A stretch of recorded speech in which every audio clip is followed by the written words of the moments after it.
Well. Thank you all very much for joining us for this Friday edition of Euro Today, right here on Joy Prime. We're also on 281 on your DSTV. And of course, we're glad to get you here into the action. Of course, today, there's a lot to talk about, and you out there get to win a prize as well. As I always mention, you need to make sure that you are listening very attentively. Every single letter, every single word, every single statistic, because it will matter. And of course, NASCO are going to give us a very handsome prize. Remember, we do this twice a week till the end of the Euros.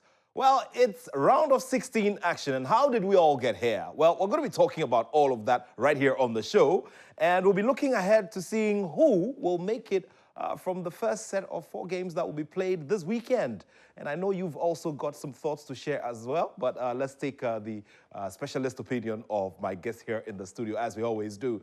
Daniel Kranting is here, and Mubarak Haruna is also here with me. Later on, Adamu Karim will join us with his philosophies and some very important statistics that can probably make a difference as we look forward to seeing who makes it into the last 8 of the ongoing Euro tournament. Well, just remember that the Multimedia Group is very proud to be the official broadcast radio rights owners for Euro 2024, and we're delivering live commentary on radio and bringing you some wonderful shows just like this one on all of our platforms. So you can catch radio commentary on Joy FM, Love FM, Hits FM, Adom FM, Insura FM, and Asempa FM as well. And apart from all of these, we also have some very special programs like this one that we're doing between now and the end of the Euro 2024 tournament. Remember that this very big partnership is with Sporty TV and SportyBet. And remember, you can also catch some key games on the Sporty TV platform. And just in case you have your digital TV sets, it's channel 36. And these games are going to be live, including that very big final that we're all looking forward to. Remember that the coverage of the Euro tournament is proudly brought to you by NASCO. NASCO, bring home happiness. I'll be unveiling a new sponsor on the show as well. And of course, remember, you have to be listening very carefully. Like I said, a lot's happening today, and we're going to be asking you that question later on. And remember, it's first come, first serve. So make sure that you have your keypad right in front of you and ready to answer that question. Gentlemen, good to be here. A pleasure. Yeah, a very interesting week, hasn't it? From the goals through to the own goals and all.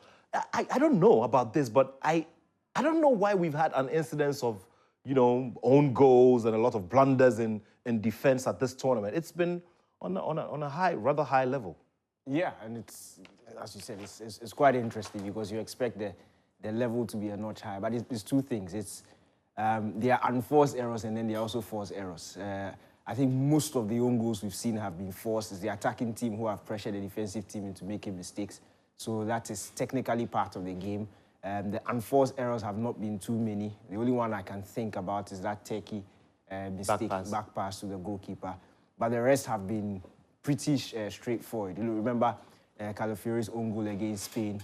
He had to make an interception. He had to touch it. And when the ball is coming with that speed, it's very difficult to keep it or to have control of the ball and dictate where the direction of the ball. So I think they've been more forced errors, which is also a testament to the good attacking football that is being played. Aside that, I don't think it's really much of a problem. Well, not much of a problem. In this group stage, what are the key things that have caught your attention, Mubarak?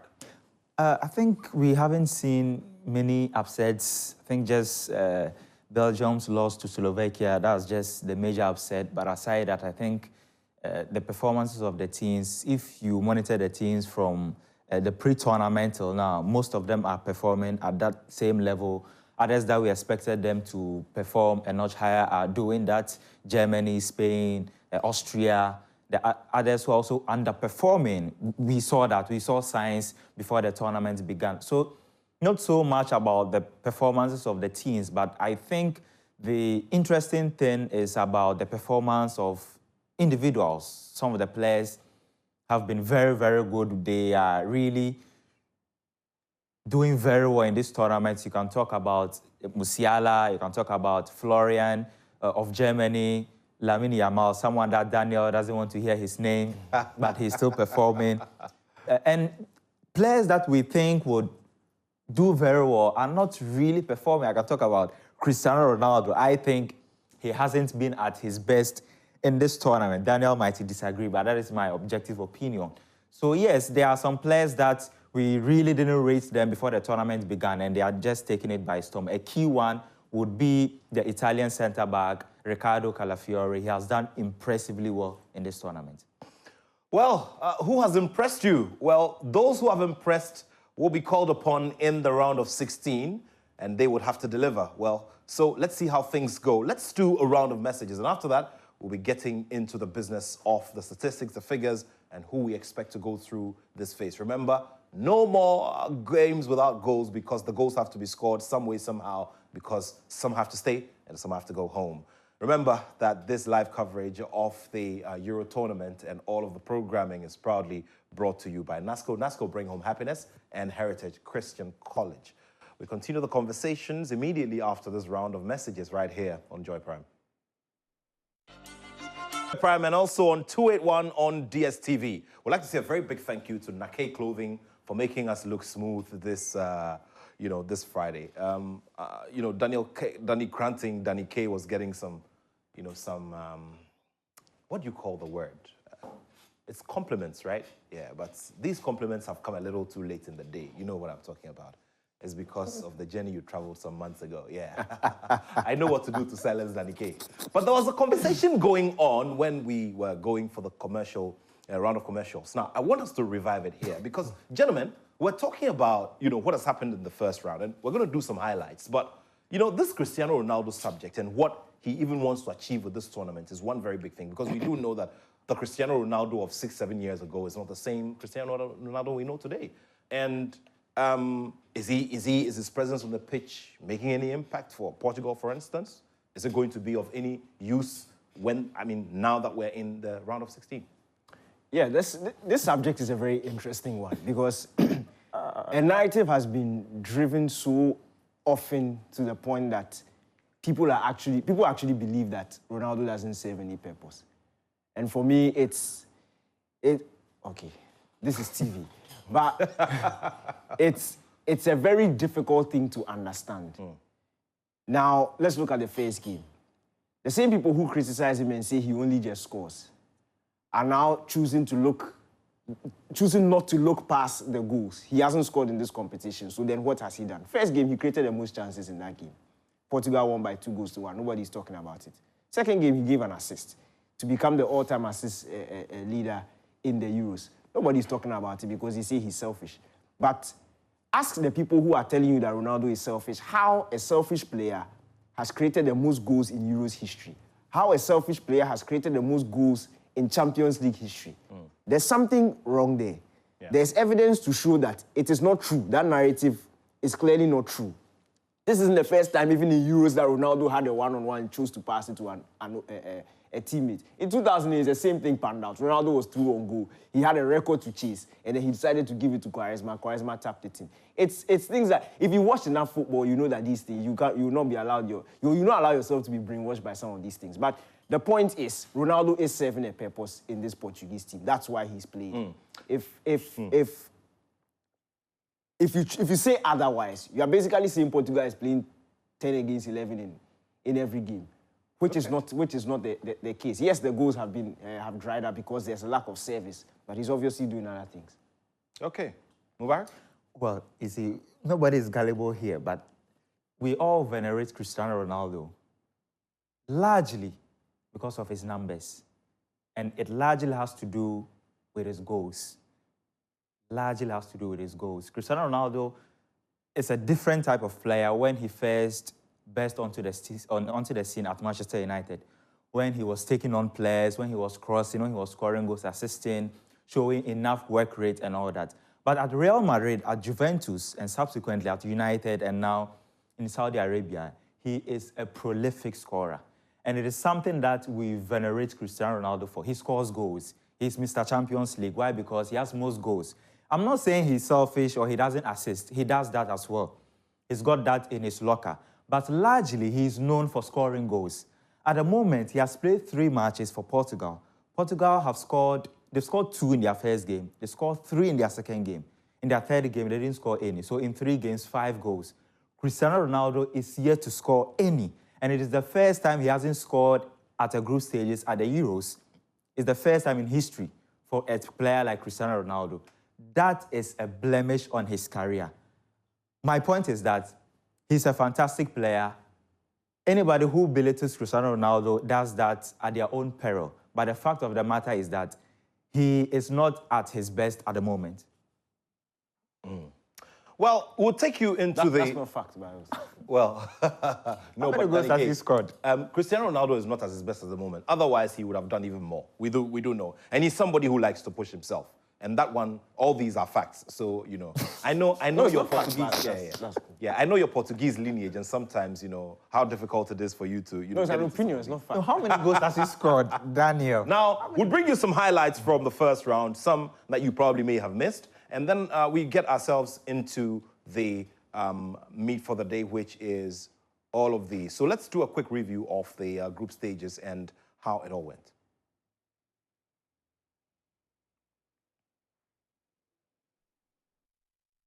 So we are getting ourselves down to some of the calculations and some of the figures. How did we get here?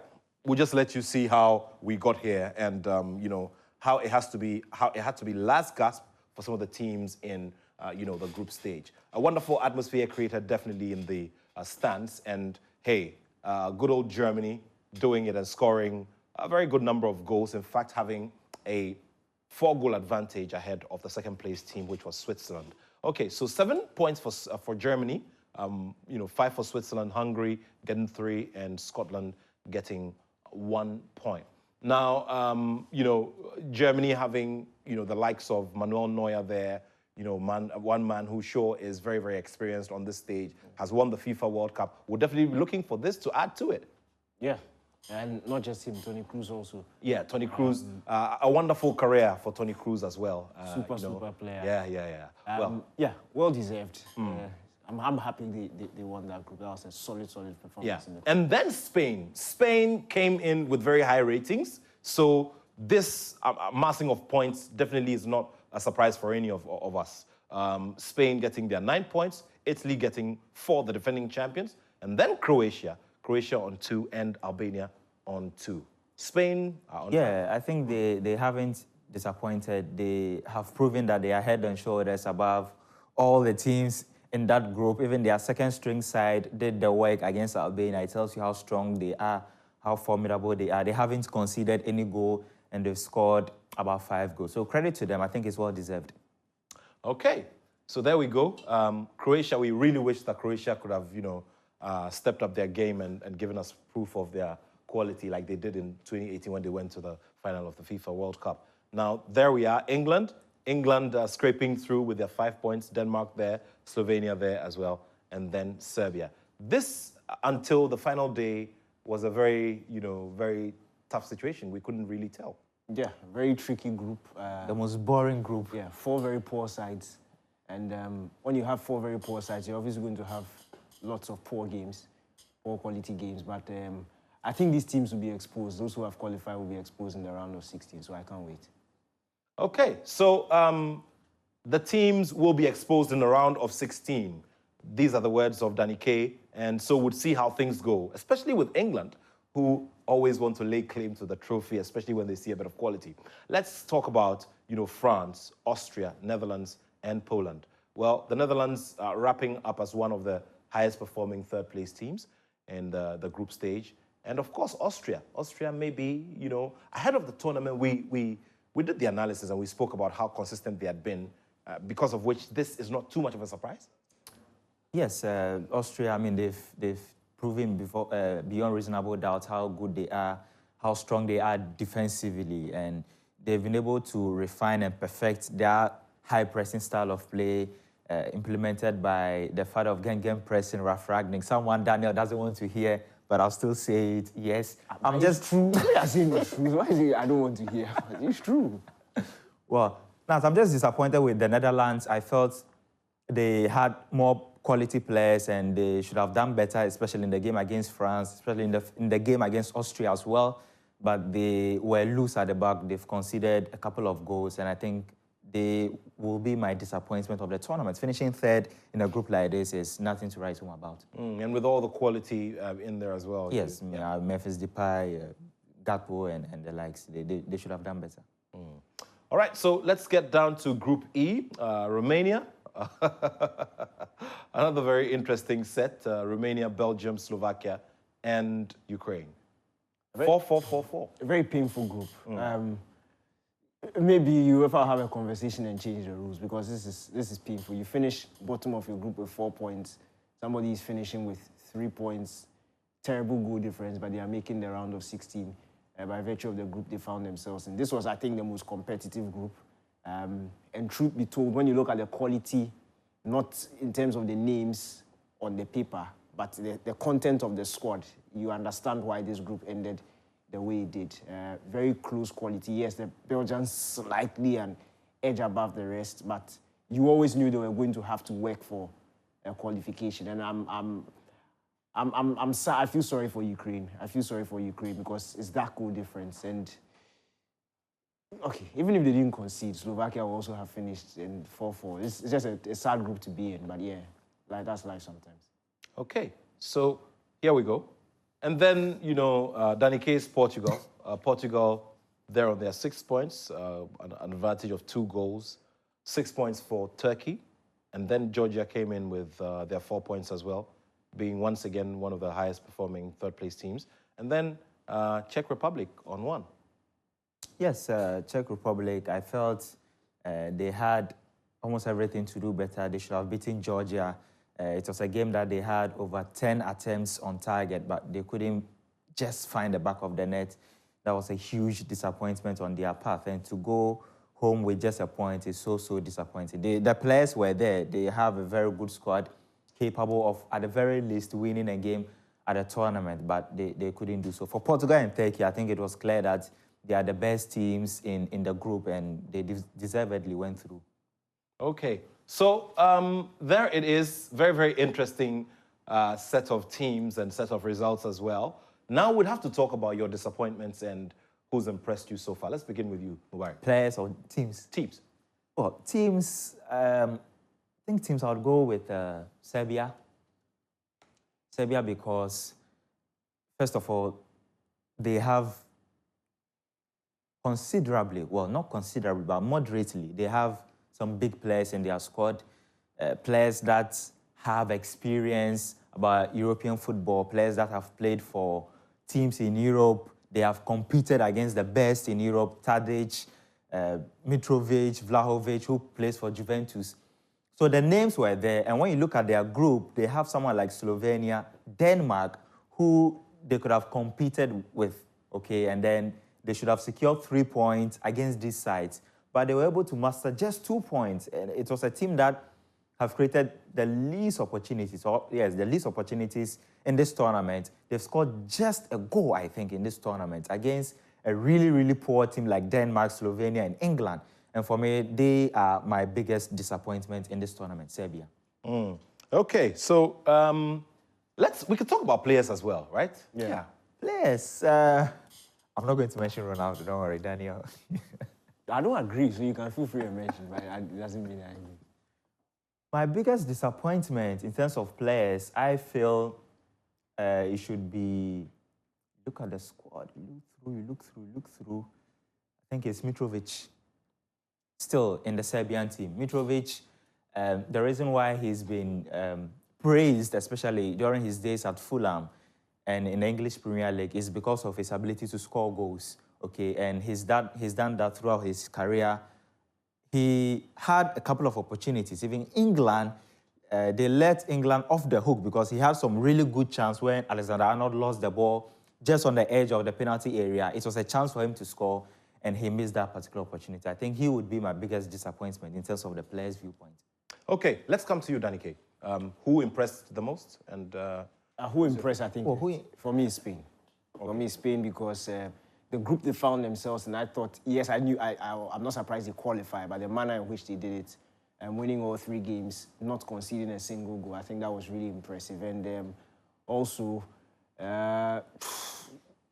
some of the individuals in there really did a good job. I was really impressed with Morata, and it's not a Morata in Euros that we've not seen before, but the difference is his leadership role this time around. He's now the captain, he's grown in this team, and you could see the responsibility that he put on his shoulder. Nico Williams, for me, is the best player in the group stages, but unfortunately he plays for Bilbao, so nobody will write headlines about him. Everybody will focus on Lamine Yamal, who has not necessarily been on his level.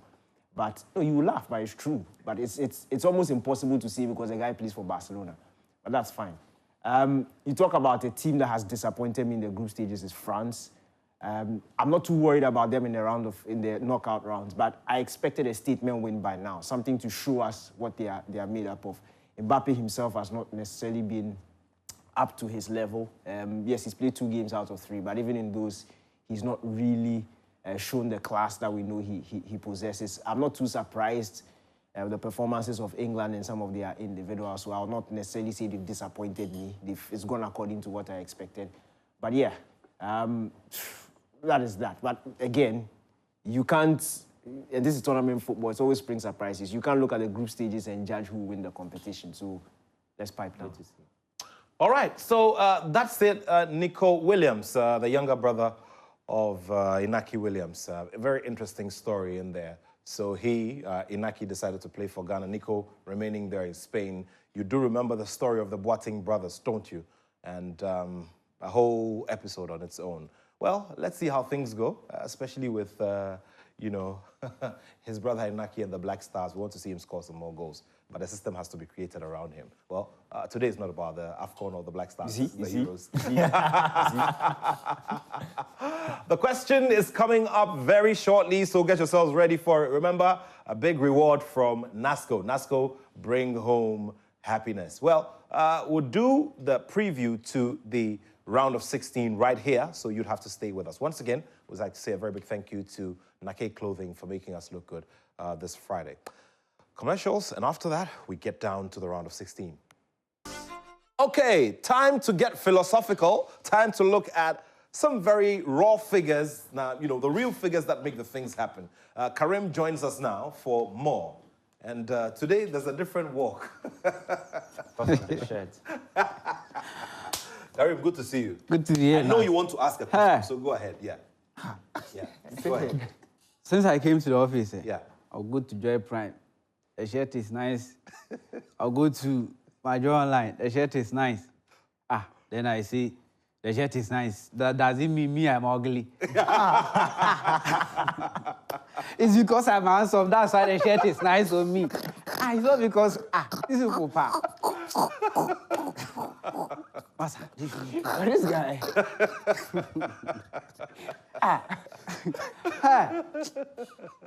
It shall be well. It shall be well. But you're a nice guy. Yes. He's a nice guy. I know. Yes. Nice.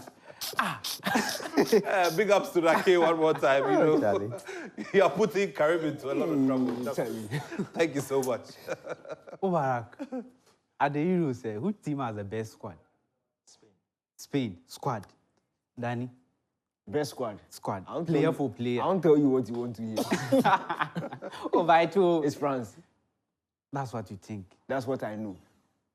Maybe, if you ask me, I'll tell you it's England. It's England. Yes. Really? Yes. Best Player for squad. player. Squad. Player for player. It's not true, but it's okay. In terms, okay, let me narrow it down to attackers. Still, you don't agree it's England. Okay, well, numbers, okay, England, fine. It's England. Okay. What I am saying is that if you are looking at the England squad, the attackers, they have Cole Palmer, who has scored and assisted 33 goals in the Premier League.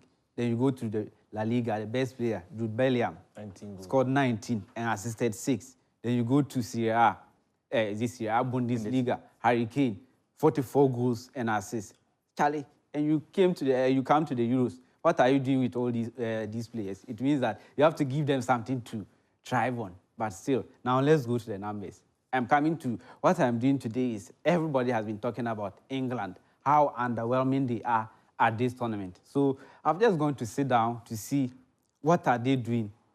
What are they doing at the tournament in terms of their attack? But I just mentioned all these players. Today is Friday, and it is spiritual. So we need something from the spiritual books. I see. Tell me about it. Me, I don't have the expertise spiritually to... Luke 12, verse 48. Okay. What does it say? You are quoting the Bible. Let me read it for you. Luke 12:48. Luke 12:48. Yes. Yeah. Karim. Wow. Caught me off guard. It's okay. Luke 12, chapter 12, 48. Verse 48. Yes, I'm there. Let me change the version. I Sweet. brought an ayah. It says, but the one who did not know and did what deserved a beating will receive a light beating. Everyone, now I know where he's going. Everyone to whom much is given, much is required. To whom much is given, much is required. You can't come to the tournament with all these goal scorers and still, you look at it. From 3 games, you've scored 3 goals with players that are scoring 44 goals and assists, 33 goals and assists. You are scoring 3 goals after 2 goals. I'm even adding 1 bonus to 2 goals after the group stages. That is poor. Look at where it is ranking them. 18th out of 24 teams that are in the tournament. Do you know they've only scored goals more than 1 team? Serbia. Out of 24 teams that are in the tournament, England have scored 1 goal more than they beat Serbia. 1-0. Yes. In a game that should have ended 1-1. So they've really been poor at this game. So if you're looking at possession, they are ranking 3rd.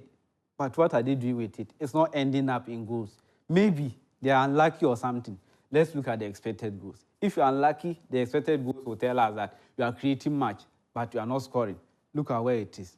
They were expected to score just 2 goals from all those the possession they've had, and that is ranking them 22. That is, they've scored 2 goals. They have an expected goal of more than just 2 teams at the Euros. That is exceedingly poor. But if you are looking at the whole squad, are there any really good chance creators there? That is why Cole Palmer has 11 assists, but he's not featuring him in the game. When he brought him on in that last game, we've seen what he's been able to do. What is the conversion rate for England at this time? They've had a conversion rate of only 8%. That is ranking them 18th. That is so poor for a team that has Harry Kane, the player that has scored this season, I think, the most goals in Europe in the league. Yeah, yes, I don't know the accumulated number, but that is really high for a player that they have. But which zones are they even scoring the goals? Really close areas in the penalty box. Both the goal Kane scored and Jude Bellingham scored. They are all really into the box, but then no real quality chance has fallen to any other player. Now, let's look at the chances created. Are they creating any really meaningful chances? None. Out of the 24 teams that are at the Euros again, they are ranking 14th in terms of chances created. It means in all the 3 games, they are creating big chances, at least 2 or more, 2 point something. That is poor. And if you are looking at it in the Bundesliga, Harry Kane, the kind of chances he's getting, he's not getting them here. He has to come back himself and try creating something. How many goals did they score from those 7 chances? Only 2. And Spain, that has created the most chances, big chances, 12, they scored 5. Then Portugal scored 5 with their 11 as well. Croatia underperforming theirs by scoring 3 goals from 11 chances too. Then Georgia, it means that we shouldn't be surprised where they are with their performance. Created 10 big chances in the competition. Now let's look at shots attempted of all the teams here and where does England rank again.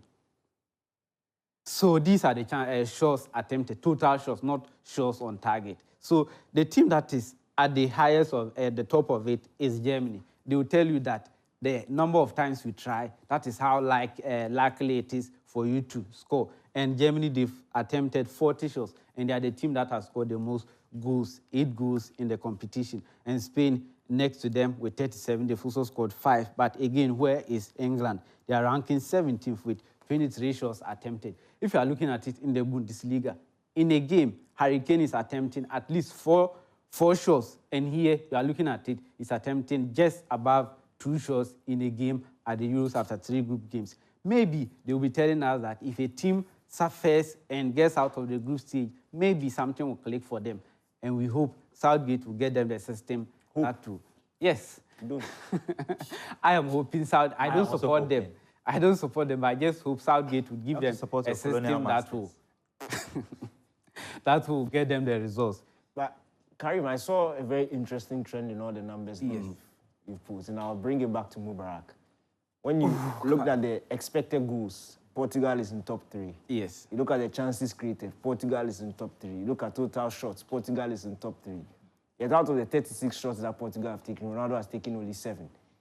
I have How proven many to goals? you No, wait, how wait. he's adding No, it's to 7. chance creation. How many assists. goals? So talk I said about I'm that. proving to you. Talk about that. Yeah. We're going to bring that conversation into our preview because a lot is expected. And just like you quoted from the Bible verse, a lot will be expected from Cristiano Ronaldo, especially as we get into this crucial stage of the competition. Well, key thing, it's very important that you've brought this thing up right here. So let's now quickly take a look at how it's going to look like.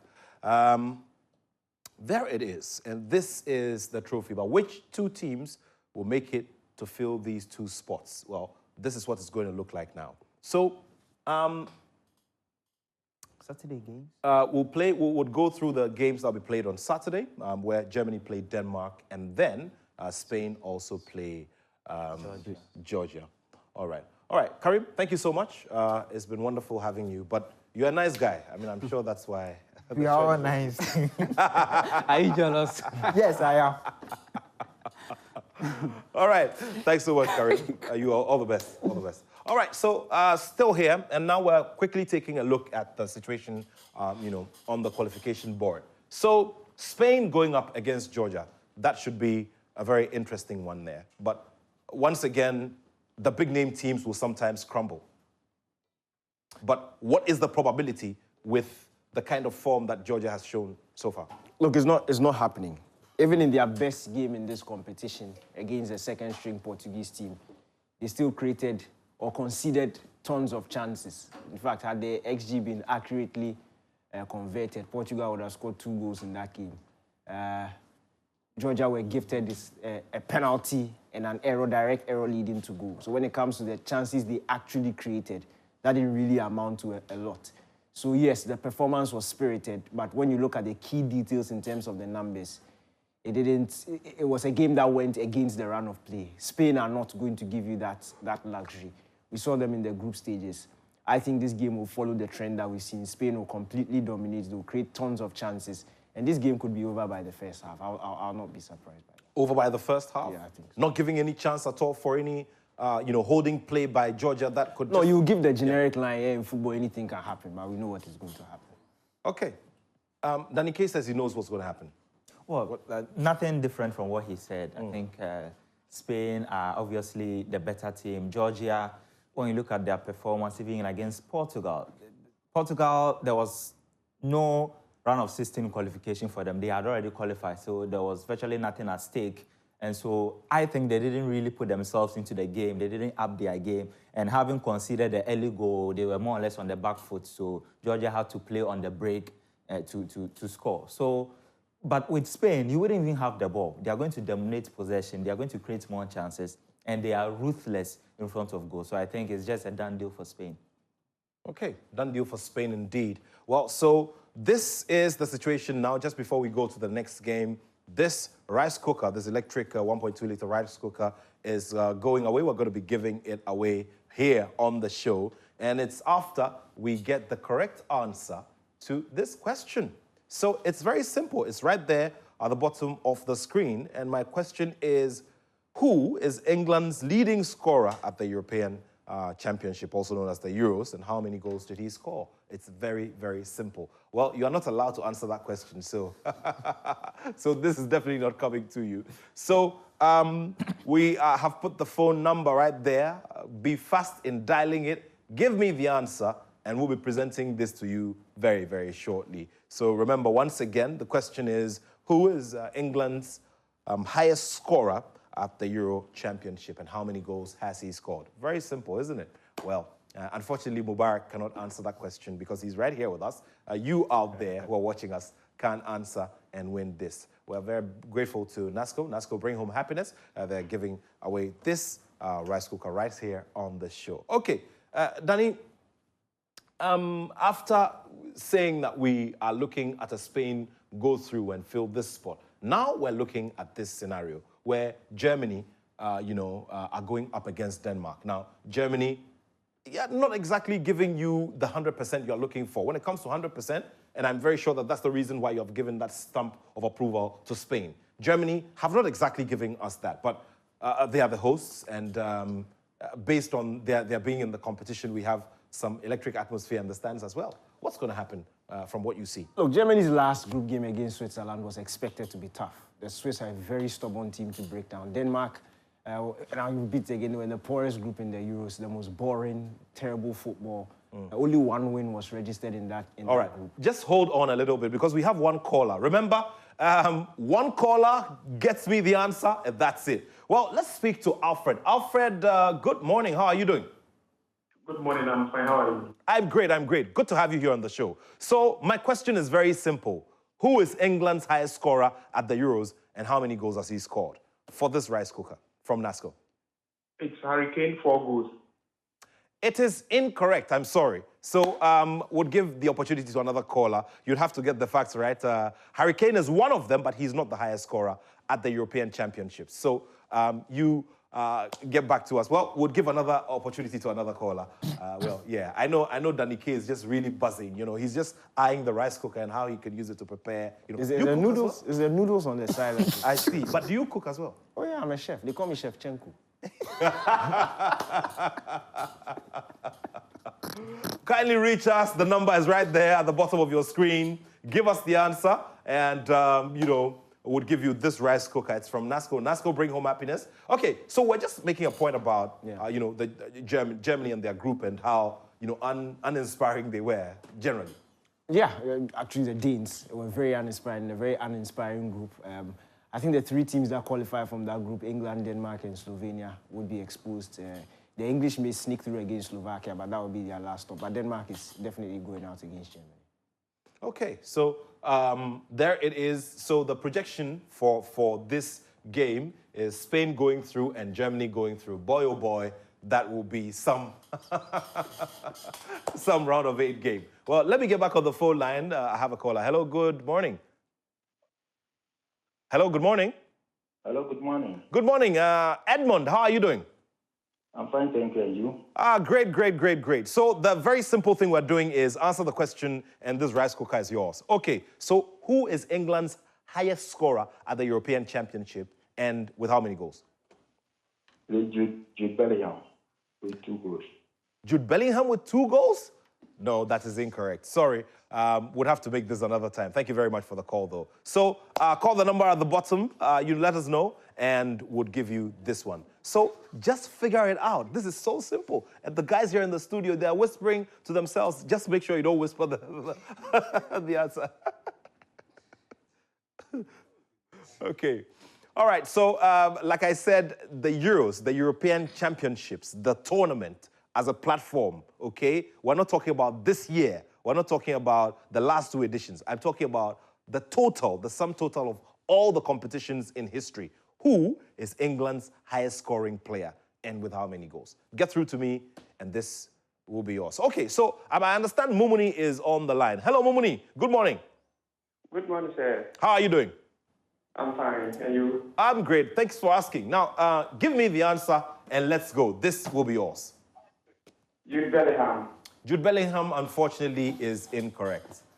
I asked the question. Please read and read properly, okay? Mumuni, thank you so much for the call. Unfortunately, you lost the opportunity. We'll give it to another person. So call the number at the bottom of the screen, and let's see who wins this one. It's such a simple one. All-time top scorer for England at the European Championship. People, come on. Okay, so the projection is that it's going to be a German-Spanish affair in, you know, this group, this stage. Okay, well, now let's talk about Portugal and Slovenia. What's going to be playing on Monday, I think. Yeah, they're going to be playing on Monday. We'll do teams, yeah, a little overview. like Yeah. England, Slovenia. Okay, so Switzerland, before we go to that, let's get another caller, yet another caller. Hello, Chris. Okay, Chris. Chris, good morning. Hello, Chris. Good morning. Hello, Chris. Oh, unfortunately, we lost Chris there. Chris, can you call back? Would really like to have you back and give you that opportunity again. Okay, so let's go towards Panas, you know, the Germany-Denmark game, it reminds me of the 1992 final. Okay. One I watched. Yeah. You watched the 1992? Oh, yeah, of course I did. Okay, tell me what happened. Oh, Denmark won by 2-0. Yeah. Lifted the trophy, yeah. That was what I remembered. I was young at the time. So. Okay, but you just remember that Denmark... I just remember the goal, the 2 goals they scored. I see, Yes. I see. Where did you watch the game, though? Oh, in my room. Yeah. We're going to see his mom immediately after the show and ask and He didn't even confirm. exist then. Well, so let's talk about England and Slovenia. England and Slovenia is sounding like, it's sounding like a Grand Slam competition in tennis. But before we go to that, let me get another caller. I understand I have Edem from East Legon on the line. Hello, Edem. Good morning. Good morning. Great to have you on the show, Edem. Can you give me the answer to this question so I give you a prize from NASCO? Good morning. Good morning.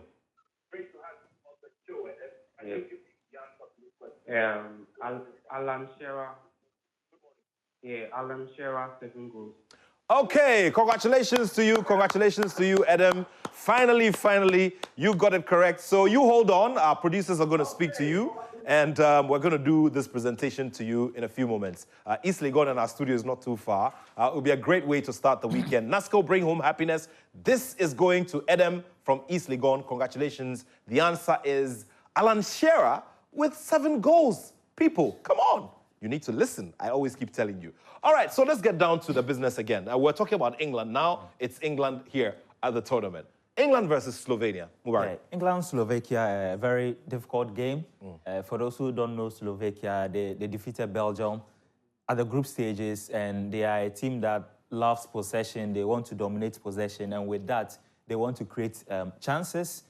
When you look at their performance, their chances they create enables them to score goals. In their last 12 matches, it was just a game that they failed to score. So in their last 11, they scored in 10. And in the group stages, they've scored in almost all the games. So it's something that England should be wary of. I think England have got the quality to see past Slovakia, but Southgate must tweak things. He has to start the players he's supposed to start. It's clear. England's problem, you don't need to become a genius to understand their flaws. We know the players that Southgate must start. And once these players start, I think they can be able to secure 3 points. And of course, Okay, now we go to, the story that wraps it all up, and that is the story of the defending champions who've come in and do not exactly inspire the kind of confidence that you'd expect of defending champions. They're going up against Switzerland. Yeah, Switzerland denied Italy a place at the World Cup. If you remember, Jorginho's penalty miss, unfortunately. I think the Swiss have it in for the Italians. The Swiss have been brilliant in the group stages. We saw them against Germany, very difficult to break down. Italy themselves have struggled to create opportunities against Spain and against Croatia. They don't quite look at their best. I think we'll have an upset. I think Switzerland will eliminate the Italians, and I'm rooting for the Swiss in this game. Yeah, Calafiori's absence, I think it will really affect Italy. Yeah.